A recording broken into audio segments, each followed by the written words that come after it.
संघ विचार, संघ स्वयंसेवक व सर्वसामान्य नागरिक यांच्यातील महत्त्वाचा दुवा म्हणजे संघाचे पूर्णकालीन प्रचारक. सर्वसाधारणपणे शाखेत जात असताना संघ विचारांचे गारूड मनावर आरूढ होते व या देशासाठी, या धर्मासाठी, या समाजासाठी आपण काहीतरी केले पाहिजे असे वाटू लागते. या देशाने, या धर्माने व या समाजाने आपल्याला आतापर्यंत जे काही दिले आहे त्याची किंचित का होईना परतफेड करावी अशी कृतज्ञतेची भावना मनात उत्पन्न होते व हा भावना उत्पन्न होण्याचा क्षण एका सर्वसामान्य स्वयंसेवकाचे प्रचारकात रूपांतर होण्याचे बीजारोपण असते. नमस्कार, मी अवधूत वाघ आणि आपण पाहत आहात माझं YouTube चॅनेल अवधूत चिंतन. सर्वसाधारणपणे औपचारिक शिक्षण पूर्ण झाल्यानंतर व गृहस्थाश्रमाला सुरुवात करण्यापूर्वीचा काळ हा प्रचारक होण्याचा सर्वोत्तम काळ समजला जातो. वय तरुण असते, शरीर सशक्त असते, उत्साह अमाप असतो व काहीतरी वेगळे करण्याची उमेद असते. अशा वेळी आपल्या आयुष्यातील 1, 2 किंवा 3 वर्षे संघासाठी द्यावीत असे वाटून अनेक संघ स्वयंसेवक स्वतःहून संघाचे पूर्णकालीन प्रचारक बनतात. अशा प्रचारकांना प्रशिक्षित बनवून योग्य असे मार्गदर्शन देऊन देशाच्या विविध भागात पाठविले जाते. या भागात राहत असलेल्या संघ स्वयंसेवकांच्या घरातच त्यांच्या निवासाची व भोजनाची सोय केली जाते. प्रवासासाठी सायकल किंवा दुचाकी यांची देखील सोय केली जाते. प्रचारक संघ स्वयंसेवकांच्या घरी जात येत असतात, त्यांच्या घरात संपर्क वाढवत असतात, आपलेपणा वाढवत कौटुंबिक जिव्हाळा जपन असतात. संघवाढीच्या दृष्टिकोनातून ज्या भागात ते प्रचारक म्हणून काम करत असतात त्या भागात राहणाऱ्या विविध समाजाच्या महत्त्वपूर्ण लोकांच्या ते भेटीगाठी घेत असतात व त्यांना संघाबद्दल माहिती देऊन जर त्यांच्या मनात संघाबद्दल काही प्रश्न असतील, काही शंका असतील तर त्या दूर करण्याचा प्रयत्न करत असतात. कॅच देम यंग असे म्हणतात. याचा अर्थ असा की जर तुम्ही एखाद्याला लहानपणीच जवळ केले, त्याच्यावर तुमचे संस्कार केले तर तो आयुष्यभर तुमचा होतो. संघात शिशुवयापासूनच म्हणजे साधारणपणे 6 वर्षापासूनच मुलांना शाखांमध्ये घेण्यास सुरुवात होते. प्रचारक सुद्धा आपल्या भागात राहणाऱ्या लहान मुलांना शाखेत येण्यास आकृष्ट करतात. खेळ, कवायत, गोष्टी, गाणी, ऐतिहासिक कथा, पोवाडे, योग, लाठी चालवणे अर्थात दंड, लेझीम या लहान मुलांना आवडणाऱ्या अनेक गोष्टी संघ शाखेत दैनंदिन स्वरूपात केल्या जातात. त्यामुळे अगदी लहान वयापासूनच मुलांचा संघ शाखेत जाण्याकडे कल असतो. आपल्या विभागात संघ विस्तार व्हावा म्हणून शाखावृद्धी झाली पाहिजे ह्या हेतूने प्रचारक आपापल्या विभागात नव्या शाखा कुठे लावता येतील याचा अंदाज घेत असतात व त्या दृष्टीने नव्या शाखा सुरू करण्याचा प्रयत्न करतात. पूर्वीच्या काळी सोशल मीडिया म्हणजे व्हॉट्सअप, ट्विटर, फेसबुक, इंस्टाग्राम नव्हते.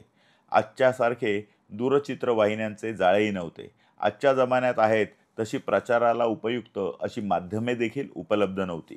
संघ विचारांचा प्रचार व प्रसार करण्यासाठी थेट वैयक्तिक गाठीभेटी हेच एकमेव साधन उपलब्ध होते. तसाही संघाचा डायरेक्ट कॉन्टॅक्ट म्हणजे थेट भेट यावरच अधिक विश्वास आहे. त्यामुळे प्रचारक हा एका अर्थाने संघाचा माध्यम प्रतिनिधी आहे असे म्हटले तरी वावगे ठरू नये. संघ विचार हे संघाचे हृदय आहे तर प्रचारक संघाच्या धमन्या आहेत. हृदयापासून वाहणारे रक्त सर्व अवयवांना पुरेशा प्रमाणात मिळाले तरच हे सारे अवयव सुदृढपणे कार्य करू शकतात. परंतु या अवयवांपर्यंत पुरेसे रक्त पोहोचविण्याचे काम आपल्या शरीरातील धमन्या करत असतात. निरोगी धमनी हे सुदृढ शरीराचे व्ययच्छेदक लक्षण आहे. धमन्या सुदृढ असतील तर शरीर सुदृढ राहील हा शरीरशास्त्राचा नियम आहे.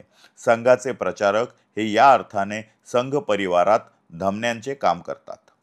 भारतीय प्रशासन सेवेत जर सेवा द्यायची असेल तर त्यासाठी UPSCची परीक्षा होणे गरजेचे आहे. जोपर्यंत UPSCची परीक्षा उत्तीर्ण होत नाही, एवढेच नव्हे तर त्या परीक्षेत चांगले गुण मिळवून गुणवत्ता यादीत जोपर्यंत येत नाही तोपर्यंत भारतीय प्रशासन सेवेत प्रवेश मिळत नाही. सरकारी नोकरीत जिल्हाधिकारी, सचिव, मुख्य सचिव यांच्यासारख्या अतिमहत्त्वपूर्ण जबाबदाऱ्या त्यालाच मिळू शकतात जो UPSCची परीक्षा गुणवत्ता यादीत उत्तीर्ण होऊन भारतीय प्रशासन सेवेत दाखल होतो. संघामध्ये सुद्धा साधारणपणे अशाच प्रकारची मांडणी करण्यात आली आहे.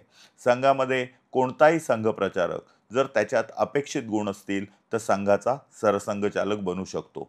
सरसंघचालक, सरकार्यवाह, सरकार्यवाह तसेच बौद्धिक, शारीरिक, घोष, प्रचारक आदी विभागांचे प्रमुख व्हायचे असेल तर त्याची सुरुवात प्रचारक या जबाबदारीपासूनच होते. सर्वसाधारणपणे प्रचारकाला त्याच्या गावापासून दूरच्या ठिकाणी संघाला जशी आवश्यकता असेल तसे पाठवले जाते.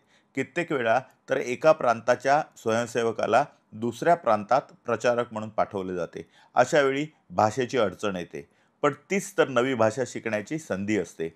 संघाच्या नियमानुसार प्रचारक हा अविवाहित असावा लागतो. प्रचारकाचा सुरुवातीचा 1, 2 किंवा 3 वर्षाचा किंवा त्याला वाटेल तेवढा कालखंड पूर्ण झाल्यावर तो लग्न करून सांसारिक जीवनाची सुरुवात करू शकतो किंवा त्यापुढेही प्रचारक म्हणून किंवा त्याहून मोठ्या जबाबदाऱ्या घेण्याचे आपल्या इच्छेनुसार ठरवू शकतो. एकदा का संघ स्वयंसेवकाने प्रचारक म्हणून थांबायचे ठरल्यानंतर तो त्याच्या मूळ गावी येतो व गृहस्थाश्रमात प्रवेश करतो. अशा वेळी जरी तो प्रचारक नसला तरी त्याचे संघ कार्य थांबत नाही. संघ शाखेवर शिक्षक म्हणून किंवा भागात, विभागात किंवा नगरात तो संघ कार्यवाह किंवा संघचालक म्हणून संघ कार्य करत राहतो.